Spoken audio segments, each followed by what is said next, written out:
ಪ್ರಿಯರೇ, ದಿನದ ಬದುಕಿಗೊಂದು ಕ್ರಿಸ್ತನ ಈ ದನಿ ನಮ್ಮೆಲ್ಲರಿಗೂ ಪ್ರೇರಣೆಯಾಗಲಿ. ಪೂಜಾ ವಿಧಿಯ ಸಾಧಾರಣ ಕಾಲದ 20ನೇ ವಾರ, ಆಗಸ್ಟ್ 18, 2026, ಮಂಗಳವಾರ. ಮತ್ತಾಯನು ಬರೆದ ಪವಿತ್ರ ಶುಭ ಸಂದೇಶದಿಂದ ವಾಚನ, 19ನೇ ಅಧ್ಯಾಯ, 23ರಿಂದ 30ರವರೆಗಿನ ವಚನಗಳು. ಆ ಕಾಲದಲ್ಲಿ ಯೇಸು ತಮ್ಮ ಶಿಷ್ಯರನ್ನು ಉದ್ದೇಶಿಸಿ, ಐಶ್ವರ್ಯವಂತನು ಸ್ವರ್ಗ ಸಾಮ್ರಾಜ್ಯವನ್ನು ಪ್ರವೇಶಿಸುವುದು ಕಷ್ಟವೆಂದು ನಿಮಗೆ ಒತ್ತಿ ಹೇಳುತ್ತೇನೆ. ಐಶ್ವರ್ಯವಂತನು ದೇವರ ಸಾಮ್ರಾಜ್ಯವನ್ನು ಪ್ರವೇಶಿಸುವುದಕ್ಕಿಂತಲೂ ಒಂಟೆಯು ಸೂಜಿ ಕಣ್ಣಿನಲ್ಲಿ ನುಸುಳುವುದು ಸುಲಭ ಎಂಬುದು ನಿಜ ಎಂದರು. ಇದನ್ನು ಕೇಳಿದ ಮೇಲಂತೂ ಶಿಷ್ಯರು ಬೆಬ್ಬೆರಗಾದರು. ಹಾಗಾದರೆ ಯಾರು ತಾನೇ ಜೀವೋದ್ಧಾರ ಹೊಂದಲು ಸಾಧ್ಯ ಎಂದುಕೊಂಡರು. ಯೇಸು ಅವರನ್ನು ನಿಟ್ಟಿಸಿ ನೋಡುತ್ತಾ, ಮನುಷ್ಯರಿಗಿದು ಅಸಾಧ್ಯ, ಆದರೆ ದೇವರಿಗೆ ಎಲ್ಲವೂ ಸಾಧ್ಯ ಎಂದರು. ಪೇತ್ರನು ಆಗ ಮುಂದೆ ಬಂದು, ನೋಡಿ, ನಾವು ಎಲ್ಲವನ್ನು ಬಿಟ್ಟು ನಿಮ್ಮನ್ನು ಹಿಂಬಾಲಿಸಿದ್ದೇವೆ, ನಮಗೇನು ದೊರಕುತ್ತದೆ ಎಂದು ಕೇಳಿದನು. ಅದಕ್ಕೆ ಯೇಸು, ನಿಮಗೆ ಸತ್ಯವಾಗಿ ಹೇಳುತ್ತೇನೆ, ಹೊಸ ಸೃಷ್ಟಿಯಲ್ಲಿ ನರಪುತ್ರನು ತನ್ನ ಮಹಿಮಾನ್ವಿತ ಸಿಂಹಾಸನದ ಮೇಲೆ ಆಸೀನನಾಗುವಾಗ ನನ್ನನ್ನು ಹಿಂಬಾಲಿಸಿರುವ ನೀವು ಕೂಡ ಇಸ್ರಾಯೇಲಿನ 12 ಗೋತ್ರಗಳಿಗೆ ನ್ಯಾಯಾಧಿಪತಿಗಳಾಗಿ 12 ಸಿಂಹಾಸನಗಳ ಮೇಲೆ ಆಸೀನರಾಗುವಿರಿ. ನನ್ನ ನಾಮದ ನಿಮಿತ್ತ ಮನೆ ಮಠವನ್ನಾಗಲಿ, ಅಣ್ಣ ತಮ್ಮಂದಿರನ್ನಾಗಲಿ, ಅಕ್ಕ ತಂಗಿಯರನ್ನಾಗಲಿ, ತಂದೆ ತಾಯಿಯರನ್ನಾಗಲಿ, ಮಕ್ಕಳು ಮರಿಗಳನ್ನಾಗಲಿ, ಹೊಲ ಗದ್ದೆಗಳನ್ನಾಗಲಿ ತ್ಯಜಿಸುವ ಪ್ರತಿಯೊಬ್ಬನು 100 ಮಡಿಯಷ್ಟು ಪಡೆಯುವನು, ಮಾತ್ರವಲ್ಲ ಅಮರ ಜೀವಕ್ಕೆ ಬಾಧ್ಯಸ್ಥನಾಗುವನು. ಆದರೆ ಮೊದಲಿನವರಲ್ಲಿ ಅನೇಕರು ಕಡೆಯವರಾಗುವರು, ಕಡೆಯವರಲ್ಲಿ ಅನೇಕರು ಮೊದಲಿನವರಾಗುವರು. ಪ್ರಭುವಿನ ಶುಭ ಸಂದೇಶ. ಕ್ರಿಸ್ತರೇ, ನಿಮಗೆ ಸ್ತುತಿ ಸಲ್ಲಲಿ. ಚಿಂತನೆ: ತ್ಯಾಗದ ಬದುಕಿಗೆ 100 ಮಡಿಯಷ್ಟು ಆಶೀರ್ವಾದ. ಪ್ರಭು ಯೇಸು ಕ್ರಿಸ್ತರಲ್ಲಿ ಆತ್ಮೀಯರೇ, ಮಾನವ ಸಮಾಜದಲ್ಲಿ ಐಶ್ವರ್ಯ, ಸಂಪತ್ತು ಮತ್ತು ಅಧಿಕಾರವಿದ್ದವರನ್ನೇ ಭಾಗ್ಯವಂತರು, ದೇವರಿಂದ ಆಶೀರ್ವದಿತರು ಮತ್ತು ಎಲ್ಲರನ್ನು ಗೆದ್ದವರು ಎಂದು ಪರಿಗಣಿಸಲಾಗುತ್ತದೆ. ಆದರೆ ಸ್ವರ್ಗ ಸಾಮ್ರಾಜ್ಯದ ಅಳತೆಗೋಲು ಸಂಪೂರ್ಣ ವಿಭಿನ್ನವಾಗಿದೆ. ಇಂದಿನ ಶುಭ ಸಂದೇಶದಲ್ಲಿ ಯೇಸು ಸ್ವಾಮಿ ಐಶ್ವರ್ಯದ ಮೇಲಿನ ಅತಿಯಾದ ವ್ಯಾಮೋಹವು ದೈವಿಕ ರಕ್ಷಣೆಗೆ ಹೇಗೆ ದೊಡ್ಡ ತಡೆಯಾಗುತ್ತದೆ ಎಂಬುದನ್ನು ನಮಗೆ ತಿಳಿಯಪಡಿಸುತ್ತಾರೆ. ಪ್ರಿಯರೇ, ಇಂದಿನ ಶುಭ ಸಂದೇಶವು ನಮ್ಮ ಸ್ವಂತ ಶಕ್ತಿಯ ಮೇಲಿನ ಅಹಂಕಾರವನ್ನು ಬಿಟ್ಟು ದೇವರ ಕೃಪೆಗೆ ಸಂಪೂರ್ಣವಾಗಿ ಶರಣಾಗಲು ಹಾಗೂ ಪ್ರಭುವಿಗಾಗಿ ಮಾಡುವ ತ್ಯಾಗಕ್ಕೆ ಸಿಗುವ ಶಾಶ್ವತ ಪ್ರತಿಫಲವನ್ನು ನಂಬಲು ನಮಗೆ ತಿಳಿಯಪಡಿಸುತ್ತದೆ. ಆತ್ಮೀಯರೇ, 20ನೇ ಶತಮಾನದ ಆರಂಭದಲ್ಲಿ ಯುರೋಪ್ನಲ್ಲಿ ಆಲ್ಬರ್ಟ್ ಶ್ರೈಜರ್ ಅವರು ಅತ್ಯಂತ ಪ್ರಸಿದ್ಧ ತತ್ವಜ್ಞಾನಿ, ದೈವಶಾಸ್ತ್ರಜ್ಞ, ಸಂಗೀತಗಾರ ಹಾಗೂ ಬೃಹತ್ ಆಸ್ತಿಪಾಸ್ತಿ ಇದ್ದ ಶ್ರೇಷ್ಠ ವ್ಯಕ್ತಿಯಾಗಿದ್ದರು. ಲೌಕಿಕವಾಗಿ ಅವರಿಗೆ ದೊರೆಯಬಹುದಾಗಿದ್ದ ಐಶ್ವರ್ಯ, ಕೀರ್ತಿ ಮತ್ತು ಸುಖಭೋಗಗಳಿಗೆ ಯಾವುದೇ ಕೊರತೆ ಇರಲಿಲ್ಲ. ಆದರೆ ಯೇಸುವಿನ ಬೋಧನೆಗಳು ಹಾಗೂ ನನ್ನ ನಾಮದ ನಿಮಿತ್ತ ಎಲ್ಲವನ್ನು ತ್ಯಜಿಸುವವನು ನಿತ್ಯ ಜೀವ ಪಡೆಯುವನು ಎಂಬ ವಾಕ್ಯವು ಅವರ ಹೃದಯವನ್ನು ಆಳವಾಗಿ ತೂರಿತು. ಅವರು ತಮ್ಮ 30ನೇ ವಯಸ್ಸಿನಲ್ಲಿ ತಮ್ಮ ಸಕಲ ಆಸ್ತಿ, ಸಂಗೀತ ವೃತ್ತಿ ಮತ್ತು ಸುಖಕರ ಜೀವನವನ್ನು ತ್ಯಜಿಸಲು ನಿರ್ಧರಿಸಿದರು. ಅವರು ವೈದ್ಯಕೀಯ ಶಿಕ್ಷಣವನ್ನು ಮುಗಿಸಿ 1913ರಲ್ಲಿ ಆಫ್ರಿಕಾದ ಅತ್ಯಂತ ಕಷ್ಟಕರ ಹಾಗೂ ಹಿಂದುಳಿದ ಲಂಬಾರೆನೆ ಎಂಬ ದಟ್ಟ ಅರಣ್ಯ ಪ್ರದೇಶಕ್ಕೆ ತೆರಳಿದರು. ಅಲ್ಲಿ ವೈದ್ಯಕೀಯ ಸೌಲಭ್ಯವಿಲ್ಲದೆ ನರಳುತ್ತಿದ್ದ ಬಡವರು, ಕುಷ್ಠರೋಗಿಗಳು ಹಾಗೂ ಅನಾಥರಿಗಾಗಿ ತಮ್ಮ ಸ್ವಂತ ವೆಚ್ಚದಲ್ಲಿ ಆಸ್ಪತ್ರೆಯನ್ನು ಸ್ಥಾಪಿಸಿ ಆಫ್ರಿಕಾದ ಕಾಡುಗಳಲ್ಲಿಯೇ ತಮ್ಮ ಇಡೀ ಜೀವಮಾನವನ್ನು ಧಾರೆ ಎರೆದರು. ಲೋಕದ ಕಣ್ಣಿನಲ್ಲಿ ಅವರು ತಮ್ಮ ಬೆಲೆ ಬಾಳುವ ಐಶ್ವರ್ಯ ಮತ್ತು ಕೀರ್ತಿಯನ್ನು ಕಳೆದುಕೊಂಡಂತೆ ಕಂಡರೂ ದೇವರ ದೃಷ್ಟಿಯಲ್ಲಿ ಅವರು ನಿತ್ಯ ಜೀವದ ಶಾಶ್ವತ ಭಾಗ್ಯವನ್ನು ಪಡೆದರು. ಇವರ ತ್ಯಾಗದ ಬದುಕಿಗೆ 1952ರಲ್ಲಿ ನೊಬೆಲ್ ಶಾಂತಿ ಪುರಸ್ಕಾರವು ದೊರೆಯಿತು. ಆತ್ಮೀಯರೇ, ಲೌಕಿಕ ಸಿರಿತನ ಮತ್ತು ಆರಾಮದಾಯಕ ಜೀವನದ ವ್ಯಾಮೋಹದಲ್ಲಿ ಮುಳುಗಿರುವುದಕ್ಕಿಂತ ಕ್ರಿಸ್ತನ ಪ್ರೀತಿಗಾಗಿ ನಮ್ಮ ಸುಖ ಸಂಪತ್ತನ್ನು ದೀನರ, ಬಡವರ ಸೇವೆಗೆ ತ್ಯಾಗ ಮಾಡಿದಾಗ ಮಾತ್ರ ದೇವರ ಸಾಮ್ರಾಜ್ಯದ ನಿಜವಾದ 100 ಮಡಿಯಷ್ಟು ಆಧ್ಯಾತ್ಮಿಕ ಆಶೀರ್ವಾದ ನಮ್ಮದಾಗುತ್ತದೆ.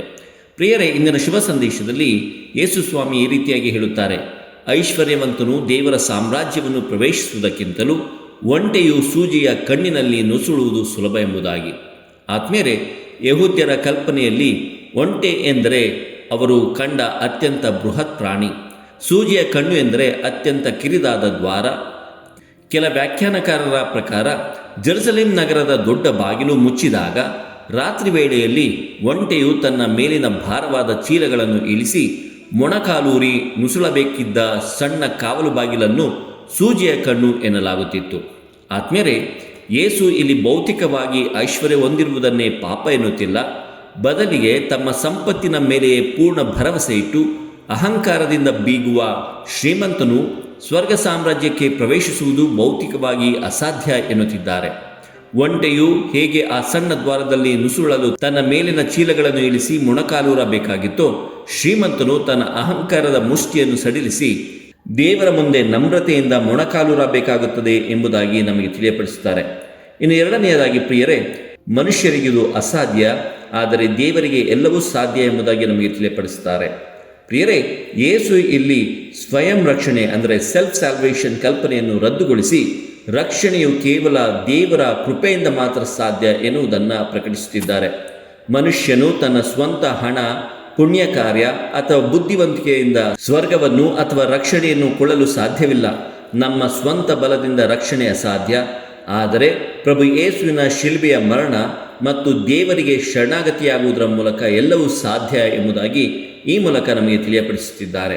ಇನ್ನು ಮೂರನೆಯದಾಗಿ, ತ್ಯಜಿಸುವ ಪ್ರತಿಯೊಬ್ಬನು 100 ಮಡಿಯಷ್ಟು ಪಡೆಯುವನು, ಆದರೆ ಮೊದಲಿನವರಲ್ಲಿ ಅನೇಕರು ಕಡೆಯವರಾಗುತ್ತಾರೆ ಎನ್ನುತ್ತಾರೆ ಪ್ರಭು ಯೇಸು. ಆತ್ಮೀಯರೇ, ಪೇತ್ರನು ನಾವು ಎಲ್ಲವನ್ನು ಬಿಟ್ಟಿದ್ದೇವೆ ಎಂದಾಗ ಯೇಸು 100 ಮಡಿಯಷ್ಟು ಅಥವಾ 1000ದಷ್ಟು ಪ್ರತಿಫಲ ಹಾಗೂ ಅಮರ ಜೀವ ನೀಡುವುದಾಗಿ ವಾಗ್ದಾನ ಮಾಡುತ್ತಾರೆ. ಮೊದಲಿನವರು ಕಡೆಯವರಾಗುವುದು ಎಂಬುದು ದೇವರ ಸಾಮ್ರಾಜ್ಯದ ಕ್ರಾಂತಿಕಾರಕ ಮೌಲ್ಯಗಳ ಸಂಕೇತವಾಗಿದೆ. ಆತ್ಮೀಯರೇ, ಸತ್ಯ ಮತ್ತು ಶುಭ ಸಂದೇಶದ ಮೌಲ್ಯಗಳಿಗಾಗಿ ನಿಂತಾಗ ಕೆಲವೊಮ್ಮೆ ಸ್ವಂತ ಕುಟುಂಬ, ಸ್ನೇಹಿತರು ಅಥವಾ ಸಮಾಜದಿಂದಲೇ ತಿರಸ್ಕಾರ, ನಿಂದನೆ ಮತ್ತು ಆಸ್ತಿಪಾಸ್ತಿಯಿಂದ ವಂಚಿತರಾಗಬೇಕಾಗಿ ಬರುತ್ತದೆ. ಲೋಕದ ಕಣ್ಣಿನಲ್ಲಿ ಇವರು ಎಲ್ಲವನ್ನು ಕಳೆದುಕೊಂಡು ಕೊನೆಯವರಂತೆ ಕಂಡರೂ ಕ್ರೈಸ್ತ ಸಮುದಾಯದಲ್ಲಿ ನಿಜವಾದ ಸೋದರತ್ವ, ಆಧ್ಯಾತ್ಮಿಕ ಶಾಂತಿ ಮತ್ತು ದೇವರ ಅಗಾಧ ಕೃಪೆಯನ್ನು ಪಡೆಯುತ್ತಾರೆ. ಸಮಾಜದಲ್ಲಿ ಅಧಿಕಾರ, ಹಣದಿಂದ ಮೊದಲ ಸ್ಥಾನದಲ್ಲಿದ್ದವರಿಗಿಂತ ದೇವರ ಸನ್ನಿಧಿಯಲ್ಲಿ ಈ ನಮ್ರ ವಿಶ್ವಾಸಿಯೇ ಮೊದಲ ಸ್ಥಾನ ಪಡೆಯುತ್ತಾನೆ ಎಂಬುದನ್ನು ಇಂದಿನ ಶುಭ ಸಂದೇಶ ನಮಗೆ ತಿಳಿಯಪಡಿಸುತ್ತದೆ. ಪ್ರಿಯರೇ, ಹಾಗಾದರೆ ಇಂದಿನ ಶುಭ ಸಂದೇಶವನ್ನು ನಾವು ನಮ್ಮ ನಿತ್ಯ ಜೀವನದಲ್ಲಿ ಹೇಗೆ ಜೀವಿಸುವುದು? ಸಂಪತ್ತಿನ ಅಹಂಕಾರವನ್ನು ತೊರೆದು ದೇವರ ಮೇಲೆ ಅವಲಂಬಿತರಾಗೋಣ. ನಮ್ಮ ಬಳಿ ಹಣ, ಮನೆ ಅಥವಾ ಬ್ಯಾಂಕ್ ಬ್ಯಾಲೆನ್ಸ್ ಇದ್ದಾಗ ನನಗೆ ಯಾರ ಅಗತ್ಯವೂ ಇಲ್ಲ, ನಾನೇ ಎಲ್ಲವನ್ನು ಮಾಡಬಲ್ಲೆ ಎಂಬ ಭ್ರಮೆ ಮೂಡುತ್ತದೆ. ಇಂದಿನ ಶುಭ ಸಂದೇಶ ನಮಗೆ ನೆನಪಿಸುತ್ತದೆ, ಸಂಪತ್ತು ತಾತ್ಕಾಲಿಕ, ಅದು ನಮ್ಮ ಆತ್ಮವನ್ನು ರಕ್ಷಿಸಲಾರದು. ಸಂಪತ್ತಿನ ದಾಸರಾಗದೆ ಪ್ರತಿಯೊಂದಕ್ಕೂ ದೇವರ ಕೃಪೆಯನ್ನು ನಾವು ಅವಲಂಬಿಸಿಕೊಳ್ಳೋಣ. ಎರಡನೆಯದಾಗಿ, ದೈವಿಕ ಕರೆಗಾಗಿ ತ್ಯಾಗ ಮಾಡಲು ಸಿದ್ಧರಾಗೋಣ. ಇಂದು ಡಾಕ್ಟರ್ ಆಲ್ಬರ್ಟ್ ಶ್ರೈಜರ್ ಅವರಂತೆ ನಮ್ಮ ಸುಖ ಸೌಕರ್ಯಗಳ ಆರಾಮ ವಲಯವನ್ನು ಬಿಟ್ಟು ದೇವರ ವಾಕ್ಯಕ್ಕಾಗಿ ಮತ್ತು ಬಡವರ ಸೇವೆಗಾಗಿ ನಮ್ಮ ಸಮಯ, ಶ್ರಮ ಮತ್ತು ಹಣವನ್ನು ನಿಸ್ವಾರ್ಥವಾಗಿ ದಾರಿ ಎರೆಯಲು ಕಲಿಯೋಣ. ಇನ್ನು ಕೊನೆಯದಾಗಿ, ಸ್ವಾರ್ಥವಿಲ್ಲದ ಪ್ರಾರ್ಥನೆ ಹಾಗೂ ಸೇವೆಯನ್ನು ಬೆಳೆಸಿಕೊಳ್ಳೋಣ. ಪೇತ್ರನಂತೆ ನಮಗೆ ಏನು ಸಿಗುತ್ತದೆ ಎಂಬ ಲಾಭ ನಷ್ಟದ ಲೆಕ್ಕಾಚಾರವನ್ನು ಬಿಟ್ಟು ದೇವರನ್ನು ಪ್ರೀತಿಸುವುದೇ ನಮಗೆ ಸಿಗುವ ಅತಿ ದೊಡ್ಡ ಭಾಗ್ಯವೆಂದು ಭಾವಿಸಿ ಪ್ರತಿಫಲಾಕ್ಷೆ ಇಲ್ಲದೆ ಕರುಣೆಯ ಕಾರ್ಯಗಳನ್ನು ಮಾಡಲು ಸಿದ್ಧರಾಗೋಣ. ಪ್ರಿಯರೇ, ಲೌಕಿಕ ಸಂಪತ್ತಿನ ವ್ಯಾಮೋಹ ಹಾಗೂ ಅಹಂಕಾರವು ದೈವಿಕ ರಕ್ಷಣೆಯ ದ್ವಾರವನ್ನು ಕಿರಿದಾಗಿಸುತ್ತದೆ. ಡಾಕ್ಟರ್ ಆಲ್ಬರ್ಟ್ ಶ್ರೈಜರ್ ಅವರ ಜೀವಮಾನದ ಸಾಕ್ಷ್ಯವೂ ನಮಗೆ ನೆನಪಿಸುವಂತೆ, ಕ್ರಿಸ್ತನ ನಾಮಕ್ಕಾಗಿ ನಮ್ಮ ಸ್ವಾರ್ಥ ಸುಖಗಳನ್ನು ಬಿಟ್ಟುಕೊಟ್ಟಾಗ ಮಾತ್ರ ದೈವಿಕ ಸಾಮ್ರಾಜ್ಯದ ಅಪರಿಮಿತ ಆಶೀರ್ವಾದಗಳನ್ನು ಅನುಭವಿಸಲು ಸಾಧ್ಯ. ನಮ್ಮ ಸಂಪತ್ತು, ಜ್ಞಾನ ಹಾಗೂ ಅರ್ಹತೆಗಳ ಮೇಲಿನ ಅಹಂಕಾರವನ್ನು ಸಂಪೂರ್ಣವಾಗಿ ಬಿಡೋಣ. ಒಂಟೆಯು ಸಣ್ಣ ದ್ವಾರದಲ್ಲಿ ನುಸುಳುವಂತೆ ದೇವರ ಸನ್ನಿಧಿಯಲ್ಲಿ ಪೂರ್ಣ ನಮ್ರತೆಯಿಂದ ಶರಣಾಗೋಣ. ಪ್ರಭು ಯೇಸುವಿಗಾಗಿ ನಿಸ್ವಾರ್ಥ ತ್ಯಾಗ ಮಾಡುತ್ತಾ ಸ್ವರ್ಗೀಯ ತಂದೆ ನೀಡುವ ನಿತ್ಯ ಜೀವ ಹಾಗೂ 100 ಮಡಿಯಷ್ಟು ದೇವರ ಕೃಪಾ ಪೋಷಣೆಗೆ ಪಾತ್ರರಾಗೋಣ. ದೇವರು ನಮ್ಮೆಲ್ಲರನ್ನು ಆಶೀರ್ವದಿಸಲಿ. ಇದು ಧ್ವನಿ ಮಾಧ್ಯಮ ಮನೆಯ ಕೊಡುಗೆ. ಧ್ವನಿ ವಂದನೆಯ ಸ್ವಾಮಿ ಶಾಂತಕುಮಾರ್ ಜೆ, ಬೆಂಗಳೂರು ಮಹಾಧರ್ಮ ಕ್ಷೇತ್ರ. ಪ್ರಿಯರೇ, ಈ ಚಾನೆಲ್ ಅನ್ನು ಸಬ್ಸ್ಕ್ರೈಬ್ ಮಾಡಿ ಪ್ರತಿದಿನ ದೇವರ ವಾಕ್ಯವನ್ನು ಆಲಿಸುತ್ತಾ ಅದನ್ನು ಇತರರೊಂದಿಗೆ ಹಂಚಿಕೊಳ್ಳಲು ನಮಗೆ ನೆರವಾಗಿರಿ. ಧನ್ಯವಾದಗಳು.